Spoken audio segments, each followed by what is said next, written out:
Welcome, everybody. Thank you so much for joining DreamWakers Daily Conversation. My name is Salit Kato, and today we're speaking with Pops Mensah-Bonsu. Pops is a British professional basketball player. He played college basketball for George Washington University before playing professionally in the NBA as well as internationally for club teams. In 2018, he became general manager for NBA G League team, the Capital City Go-Go. And we just really want to thank you for being with us today. We're really excited for this conversation and to share with some of our students and educators all over the country. Thank you for having me. I'm definitely honored to be here and excited to help out as much as I can, especially in this strange time. Absolutely. We appreciate that. So for those of you who don't know, DreamWakers is based here in Washington, D.C., and a little while ago I had the privilege of taking some students to a mentoring night that Monumental Sports invited us to, and Pops was one of the speakers on that panel.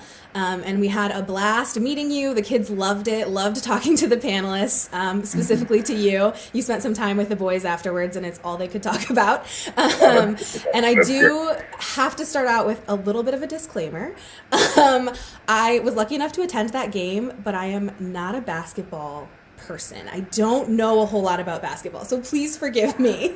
Oh my gosh. Please forgive me. I'm signing off as we speak. You can make me a believer. It's all right. Basketball is one of them sports where if you've never watched it before, it's so engaging that you'll want to become a fan after the fact. So it's that's all right, as long as that's not the same narrative moving forward. Okay, all right. Fair enough.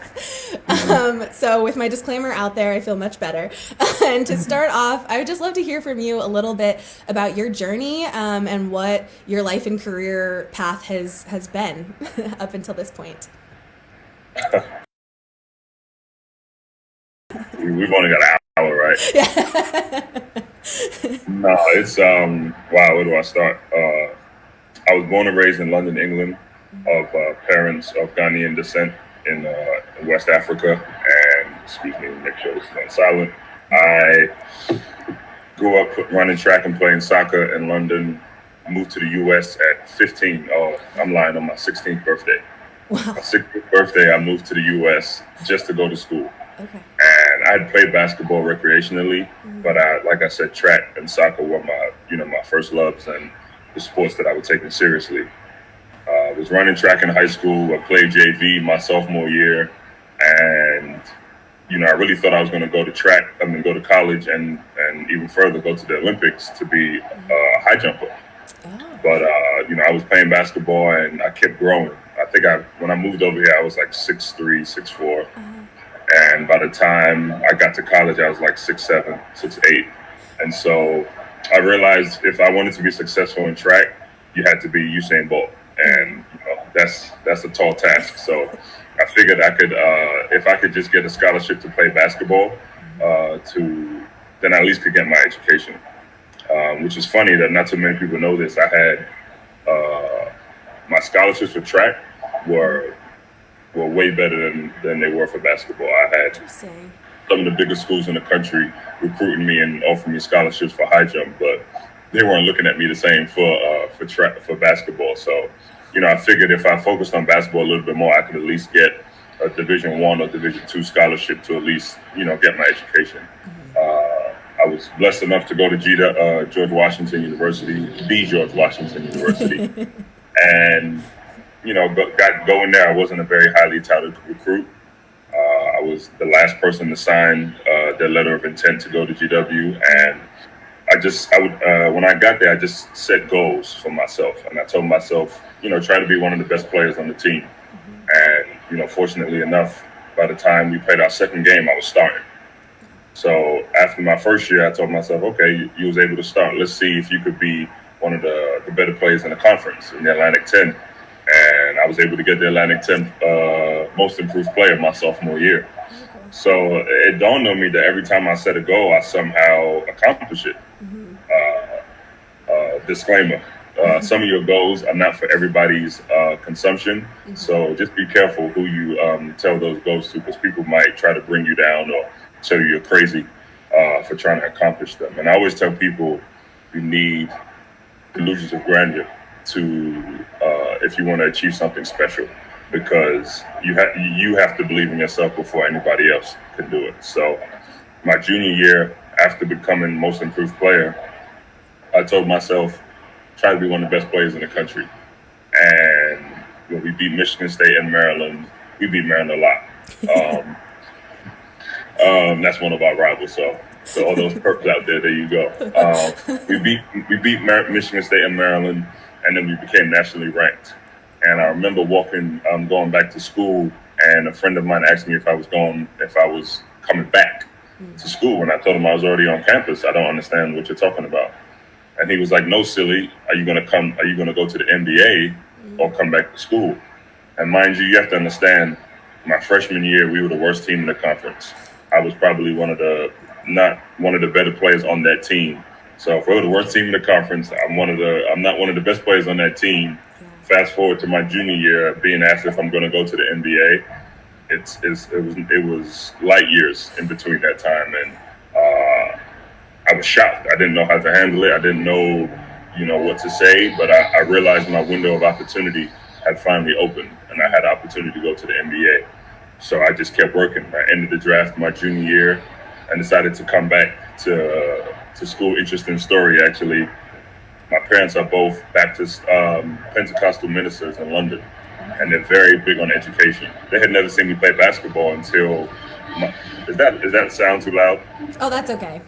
Okay. It's They had never seen me play basketball until my sophomore year at GW. So when I tell them I'm entering the draft early, my mom probably thought I was going into the military.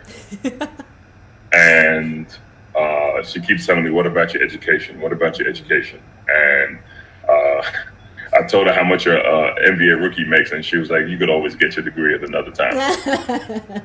And so I come back. I entered the draft. I decided to come back to school because I feel like getting my degree and coming back to school to try and accomplish something special was more important to me at that moment in time. I come back to school with one of the better teams in the country. We go undefeated in the Atlantic 10. Unfortunately, I end up getting hurt my senior year, have surgery, and then go undrafted. Broke my heart. It was one of my major goals to get drafted, to inspire a younger generation, especially in London and in Ghana, where I'm from, by showing them a mirror image of themselves. And I know I said this on the panel of that anybody can achieve anything, especially if I come from the same place they did. So I was down on myself for a little bit, but I realized I had too many people looking up to me, too many people looking for inspiration through me. So I didn't feel sorry for myself. I decided to, work extra hard, and was blessed enough to sign with the Dallas Mavericks out of Summer League, which doesn't happen too often. So, I played for the Mavericks, and then that's the start of my professional career. I ended up playing for 5 different NBA teams, and then about 6 or 7, maybe a few more teams in Europe. I played in Turkey, France, Russia, Spain, Italy, Israel, Greece, and played for about 11 years, and then retired in 2015. Worked for the NBA Players Association. I'm lying. I'm sorry. In 2012, I was also went to the Olympics to play for the British national team for basketball. And it's funny. It's pretty serendipitous that I ended up going to play basketball, because I always thought I was going to go to the Olympics to be a high jumper. So it was special that I was able to still go to the Olympics, but for a totally different sport. So I worked for the Players Association for 1 year. Still trained like a professional athlete, because I really wanted to continue to play. I was going to come out of retirement to play after my year with the Players Association, with a job which I loved, by the way. I felt like it was tailor-made for me. I got to engage with players. I got to fight for players' rights. Being a former player and a currently retired player, it allowed me to relate a little bit more to today's NBA players. I'm thinking about coming out of retirement to go play, and then I get a call from the San Antonio Spurs, and I ignored the call for 3 days, because I knew whatever they were going to call me with, I was going to have to accept. It's one of the best teams in all of sports, and they're calling me. So finally, I answer the phone, and the assistant GM, Brian Wright, calls me and tells me, "Hey, we tried to reach you for a couple of days. We have a job for you." And like I said, like I expected, it was a job that I wasn't going to be able to turn down, and they wanted me to be a pro personnel scout, and so I accepted it. And I'm big on signs, and I realized at this moment in time, basketball probably wasn't in the cards for me at this moment. So I did that job for a year, but I still continued to train like a professional athlete. I worked out, I lifted, I exercised, and did everything like I was still a professional athlete. After that, my first year with the Spurs, I decided to try and come out of retirement again. And then they called me and said, "Hey, we're gonna increase your salary, give you more responsibility, and see if you can improve on what you did last year." And I was like, you know what? That's it. I'm fully retired now, and I'm just going to stay on this side of the game. After my second year with the Spurs, I get a call from the Wizards telling me they want me to be the GM of their G League team. And I've been doing that for the last 2 years. And that's when I truly realized that my impact on the game was going to be more so on this side instead of on the court. And that's a tough pill to swallow, especially if you set your goals and aspirations to do a certain thing, but sometimes what God has planned for you is not what you have planned for yourself. So that brings me to here in front of you today. Nice. That's my life in a nutshell. Thank you for sharing all of that. There's so much there to unpack. Yes, there is. I tried to give you the Cliff Notes version, but yeah. I appreciate that. Well, I guess in your capacity now as general manager, what does your day-to-day look like? I know we hear a lot about general managers of professional sports teams, but what does that actually mean? What does that mean for your day-to-day now? And what did that mean, before everyone was sort of working from home and there was a pandemic in the world? What did life look like prior to this? Wow, yeah, it seems like so long ago. I know. It's only been a couple weeks, but it's a whole different world out there now. What does life look like for me? So on a daily basis, I try to get to work around 9:30. Depending on what time we have practice, I go in, check in with my 2 assistant GMs, and make sure there's no issues or anything that I need to take care of from their standpoint. I have one that focuses on operations and another assistant GM that focuses on player personnel.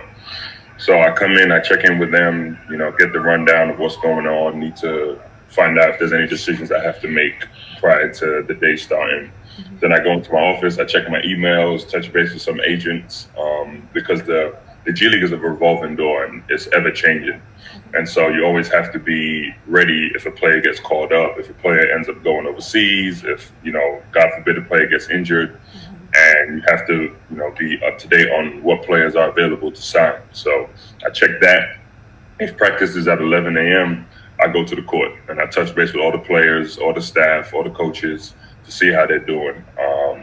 Being a former player, I understand that having a positive mindset and having a positive atmosphere is big.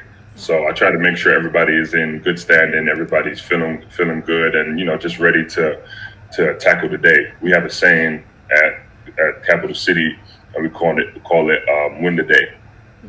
If you just win each day, then you're a step closer to achieving your goal. So, I know it's difficult at times to see the light at the end of the tunnel, but if we take it a day at a time and, try to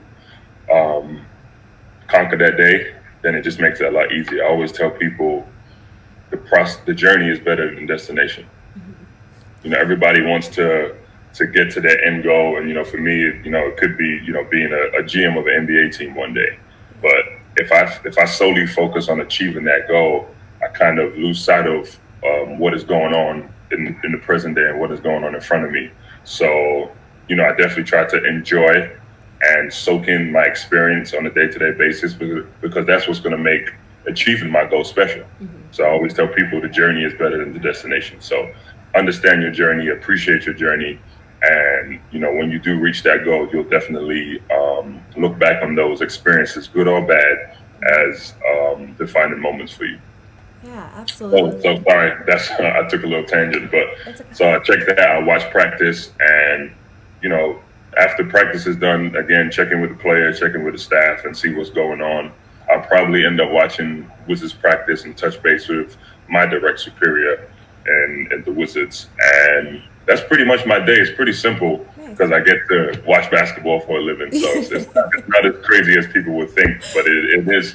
There are some things that, are pretty in depth that we have to do, but on a day-to-day basis, because I love what I do, I don't even feel like I have a real job. Yeah, that's the dream. That's amazing. And that leads really nicely into another question that we had from one of our educators who lives in Michigan, who was wondering what it was like to make that transition. You had this playing career, like you'd been playing professionally, and now all of a sudden you're kind of working on the other side of the game. And I'm sure that was a big change for you. So what was that transition like? It was definitely a big change for me, but I'm a realist. And I try to be very self-aware. And after being with the Players Association and working with the Spurs for 2 years, a few people in about a span of a week came up to me and asked me if I was a GM. I was just standing at a basketball game with a suit on, and they asked me if I was the GM of the team. And I laughed. I was like, no, I don't even work here. I'm just watching the game.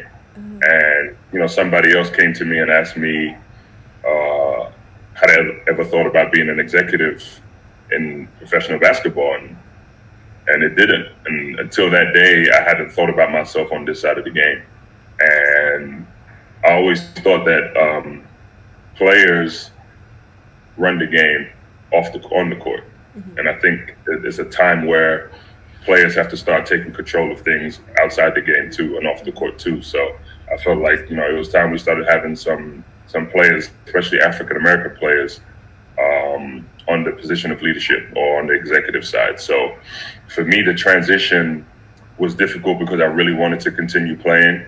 But again, being self-aware and understanding that it was bigger than me, I decided to shut playing down and try to achieve my life purpose by helping others on this side of the game and using my experience from playing to help me on as an executive too. So the transition, although at times difficult because I'm so competitive and I still am a player at heart, it's been pretty seamless because I still try to relate to players. A lot of the players in the NBA and even in the G League I've either played against or with or know of them just because of my experience, and that's helped my transition. So at times it can be difficult because I still would love to play the game, and there are times where the coach may ask me to jump in and help the team and practice with them. I try not to make a habit of that because these kids are young and athletic, and they sometimes try to make me look bad. So no, it keeps my competitive edge up with the guys. So to your initial question, the transition's been seamless, but it can be difficult at times. But it's definitely worked out well for me. Yeah, understandable. So kind of looking back a little bit to your college days, we know that college is an important part of life for a lot of people. That can be a path that opens up a lot of new doors. And I think specifically for student athletes as well, that can be something that can get them beyond an injury or into the other side of the game, like you were mentioning. So can you share a little bit about your experience of, was college always on the table for you?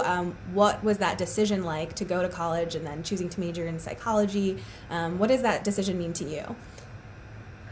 That is a great question. GW, my 4 years there, I like to say, molded me as a man. I, came in one way and I left a totally different way, on and off the court.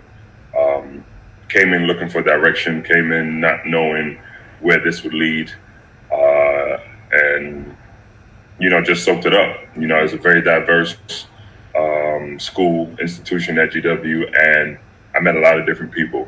And my teammates, we had a very diverse team too. And, the experience for me was great. Like I said, good or bad, I always take a lesson from anything that I experienced while at GW. And I think one of the first classes I took was general psychology. And I just remember sitting in the class and like, wow, this is pretty cool. I could find a way to relate everything I'm learning in my day-to-day life. And for once, as an 18, 19-year-old, I was thinking ahead and saying, hey, possibly when I retire, I'm sure I could use this major to help in any field that I do. And, that's when I realized I was going to be a psychology major. And it definitely has helped me communicating with people, interacting with people, understanding the emotional intelligence side of things. And, it definitely, like I said, molded me as a man, taking that major and experiencing some of the things that I did while at GW. So it was a great experience, and I'm glad I came back for my last year because, you can't replace your college years. Even if I went on to the NBA to play 15 years, that last year coming back to GW was a time that I would cherish forever. So it was definitely a great decision for me to come back, even though I went undrafted due to my injury. But I definitely love the fact and would do it all over again if I had to. Nice. I'm sure that your parents were thrilled to hear that as well, given how you mentioned they love education. Yes, they did, especially because I'm putting it to use right now too. So they definitely were excited that I was able to use my degree to the best of my ability. Absolutely. Well, then we had another really great question from a senior here in Washington, D.C. And they asked, what advice do you have for students that love sports but struggle to stay eligible because of their grades? Well, it's funny because when you go to college or even in high school, we're called student athletes. And you really have to take the student part seriously because all the guys on the court, you may see us playing basketball and doing all great things on the court, but we're unable to do that if we won't be able to do that if we don't remain eligible. And you really have to focus on your grades to do so. And it is difficult, especially in college. But in high school, your time is pretty structured. You pretty much go to school for the most part during the day. Then you may have an hour practice after that. And you may have games on the weekends or sometimes during the week. But again, you have to maintain a certain GPA to be able to be eligible. And I definitely, luckily from my upbringing, I would adhere to my books and my education, and it allowed me to succeed on the court too because I didn't have to worry about my studies because I definitely focused on them. And I would say to any of those kids who find that it's a struggle, I would say prioritize your grades first. You can prioritize your grades, and then whatever free time you have after that, you can work on your craft, basketball, football, baseball, whatever it is, they may be playing. You can focus on that, but you definitely have to prioritize your education first because without your education, you won't be able to play a sport. Without your education, you won't be able to do anything. It will be difficult to do anything after college too. And, luckily, coming from somebody who's had 12 surgeries, every time I've been on that operating table, I remember looking at the ceiling and trying to figure out if I would ever play basketball again. But what reassured me was knowing that I had my degree and knowing I could put it to use. And the relationships that I had and the network that I had built was going to allow me to do so. So, I definitely can see getting my education as a plus and probably one of the best things I've ever done. So, definitely prioritize your education before anything else.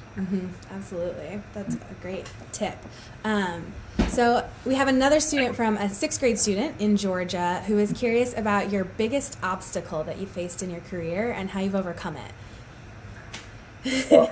Which 12 surgeries to me sounds like a lot of obstacles. I can name 12 obstacles for you. I've ran through a lot of hurdles in my life, but I would say failure. And that could constitute surgery, constitute being cut. It could be losing games. It could be, failing a class or anything. Anything that's going to slow me down from or hinder me from achieving my ultimate goal were some of my biggest hurdles. So for me, failure pushed me to work at a higher level and to operate at a higher level so that, I'm motivated by fear and I'm motivated by failure. So I try to make sure I overcome that in any way, shape, or form. Like, I never thought I would be an executive on the business side because I didn't think I had the business acumen to do so. And once I got here, I realized I had all the tools and some. So it's all about taking yourself out of your comfort zone and watching yourself thrive when you do so. So I think my biggest obstacle is failure and fear. And I just try to overcome it as best possible. Amazing. Well, then a great follow-up question is, what's something memorable, one of your favorite memories or meaningful moments from your career? I don't know if I could pick one. Like I said, I've experienced so much up until this point in my life. Yeah. I've lived almost in every country in Europe. Yeah. I've played for multiple teams in the NBA. I've traveled the world.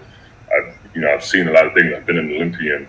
So I think I'll pick a couple or a few, I would say. Yeah.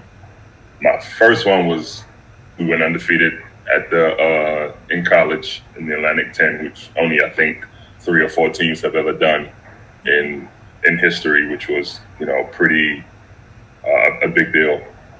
Then when I graduated, which was pretty special to me because my whole family got to see that. I remember walking across the stage and I got a standing ovation, which was pretty powerful to see. The Olympics, playing in the Olympics, 15 minutes from where I grew up was pretty special, and having my parents and my family and everybody get to see me walk, on that stage in my hometown was, very special. And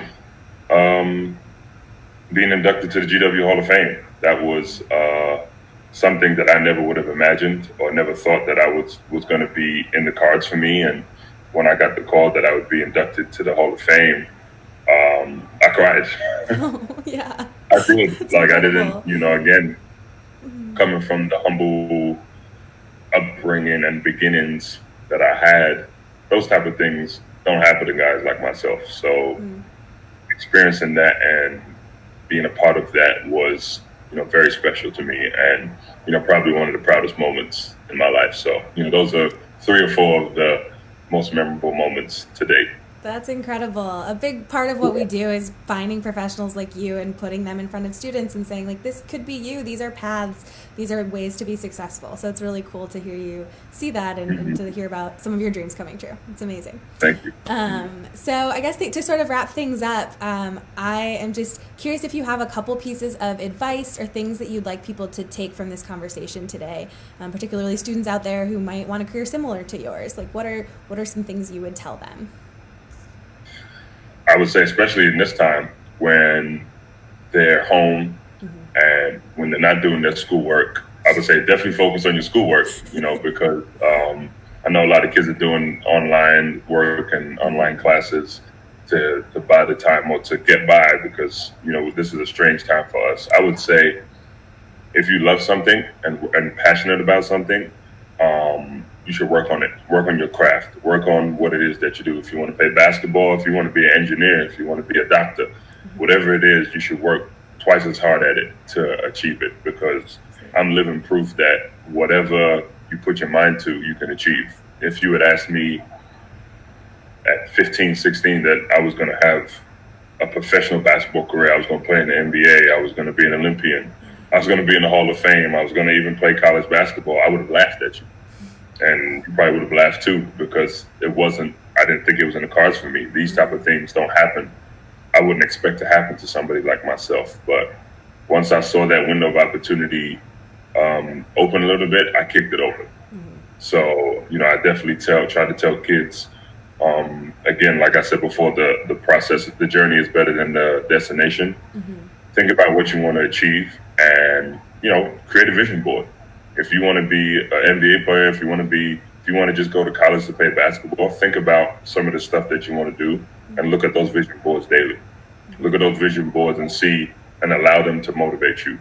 And I don't know if some of you guys have ever heard of Eric Thomas. I think I mentioned it on the panel.